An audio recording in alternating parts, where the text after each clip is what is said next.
อ้ายก็ฮู้ตัวดีว่าอ้ายนี้บ่มีค่า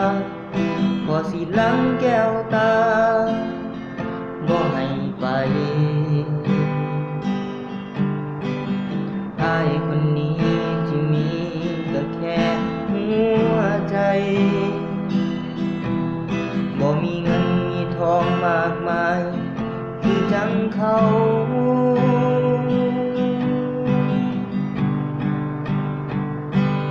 ลืมแล้วบ่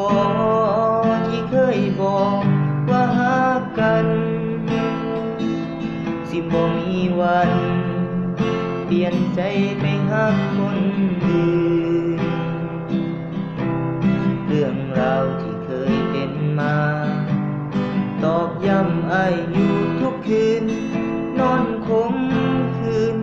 กำกืนเกลือกินน้ำตา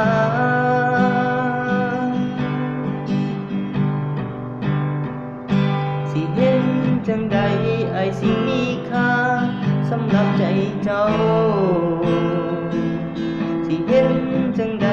เจ้าสิกลับมาฮักกันคือเก่าสิเห็นจังใดน้องสิลืมเขาให้กลับมาเป็นเราคือเก่าได้น้อ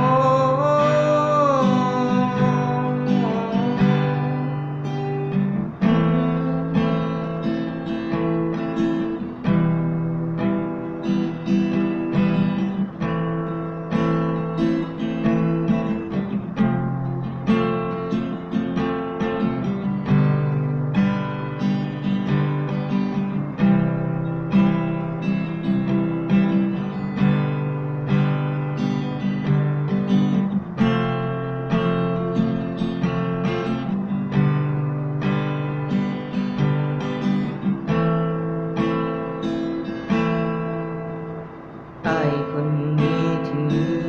ก็แค่หัวใจบ่มีเงินมีทองมากมายคือจังเขา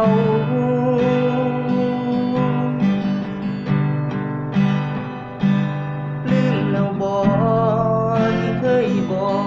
ว่าฮักกันสิบ่มีวันเปลี่ยนใจไปฮักคนเรื่องราวที่เคยเป็นมาตอกย้ำอ้ายอยู่ทุกคืนนอนคมคืนกำกืนเกลือกินน้ำตา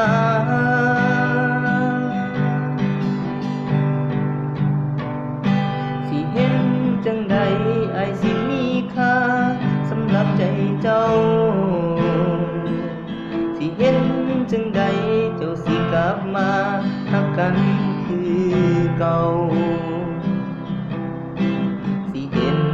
จังใดน้องสิลืมเขา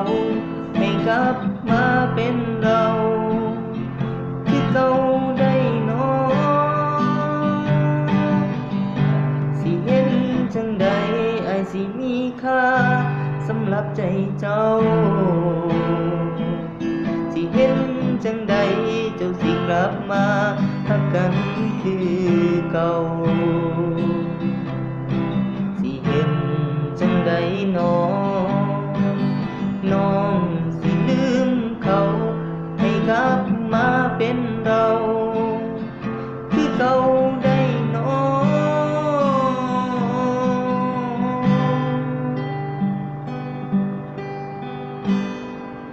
อ้ายสิเห็นจังใด